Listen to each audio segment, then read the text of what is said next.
Hello প্রাণের বন্ধুগণ, বিকালে স্নান খাওয়া দাওয়া করার পর বুঝতে পারছিলাম না আসলে কি করব। তারপর হঠাৎ আমার মাথায় এলো, আরে আমার তো একটা মিনি ব্লগের চ্যানেল আছে যেখানে আমি বিগত বছর কয়েক ভিডিও দিতে ভুলে গেছি।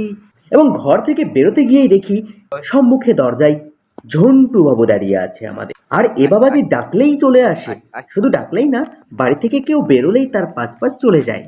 তারপর ঝন্টুর সাথে একটু হাঁটাহাঁটি করে রাস্তার দিকে গেলাম এবং সম্মুখে গিয়েই দেখি আমার একটা স্টুডেন্ট যাচ্ছে। জিজ্ঞাসা করলাম, কেন আসিস না, অনেকদিন পড়তে আসে না। উত্তর দিল, শোনো। এতদিন কোথায় ছিলি?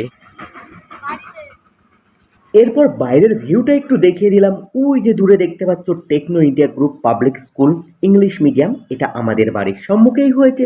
যদি তোমাদের বাড়িতে কোনো বাচ্চা থাকে তাহলে তাদেরকে ভর্তি করতে পারো, এখানে কিন্তু একটু বেশি বেশি টাকা লাগে। তারপর এই দিকে দেখতে পাচ্ছ এইটা আর একটা নতুন স্কুল হচ্ছে, এটা একদমই ক্ষুদ্র বাচ্চাদের জন্য। এরপর বাড়ি ফিরে এসে হঠাৎ মনে পড়লো আমার অ্যালোভেরা গাছগুলোতে জল দেওয়া হয়নি, তাই কল থেকে জল নিয়ে সোজা উপরে যেতে শুরু করলাম। উপরে গিয়ে আমার মনে পড়লো, যা, উপরে তো ট্যাঙ্কি লাগানো হয়েছে, জল বয়ে নিয়ে যাওয়ার কোনো অর্থই ছিল না। তাই নিচে রান্নাঘরের ছাদের অ্যালোভেরা গাছগুলোতে আগে এই বয়ে নিয়ে যাওয়া জলগুলোকে দিয়ে দিলাম। গুটি গুটি পায়ে দিতে দিতে দেখো সুন্দরভাবে দিয়ে দিয়েছি। সুন্দরভাবে জলটা দেওয়া হয়ে গেল। এরপর ধীরে ধীরে ওপরের দিকে যেতে গিয়ে দেখি দাদু রুমে গামছা দিয়ে কি জানি মশা মারছে। যাই হোক, উপরে চলে গেলাম। উপরে গিয়ে ট্যাঙ্কি থেকে জল নিয়ে তারপর উপরের অ্যালোভেরা গাছগুলোতে জল দিয়ে দিলাম এবং সমাপ্ত করে নিচে নেমে এলাম। হঠাৎ আমার আবার একটু খিদে পেয়ে গেল। তারপর খেতে গিয়ে দেখি কিছু কিছু তরকারি রয়েছে যৎসামান্য। এবার ভাত নেই, কি করা যাক, মুড়িটা টুক করে নিয়ে নিলাম এবং কিছু পরিমাণ মুড়ি এখানে ঢেলে নিলাম। এদিক ওদিকে দেখে নিচ্ছিলাম যে আসলে কেউ দেখছে কি না, মুড়ি নিয়ে নিচ্ছি। তাই চুপি চুপি এইগুলো নিয়ে আবার যেভাবে ছিল সেইভাবে রেখে দিলাম। তারপর ধীরে ধীরে সেই মুড়িগুলো খেতে শুরু করলাম, কিন্তু মুখে একদম স্বাদ নেই। জ্বর হয়ে না সব তেতো লাগছিল। তাও অল্পগুলো খেয়ে তারপর ঝন্টু বাবাজিকে অনেকটা দিয়ে দিলাম এবং খাবারগুলো শেষ করে উপরে চলে আসলাম আমার ছাত্রছাত্রীদেরকে পড়ানোর জন্য।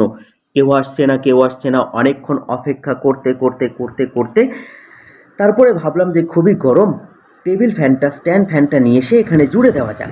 তারপর স্ট্যান্ড ফ্যানটা জুড়ে দিয়ে একটু হাওয়া খেতে খেতে আমি বসে পড়লাম যে যখন ওরা আসবে তখন ওদেরকে পড়াবো। এবং আমি বসে থাকতে থাকতেই দেখি আমার দুটো স্টুডেন্ট চলে এসেছে, তাদেরকে পড়াতে শুরু করলাম। এবার দেখো তারা এখানে অঙ্ক করছে ফ্যানের হাওয়ায় বসে। এরা আমার ক্লাস 10-এর স্টুডেন্ট, দুজন আছে। আমি এদেরকে অঙ্ক, জীবন বিজ্ঞান আর ভৌত বিজ্ঞান করিয়ে থাকি।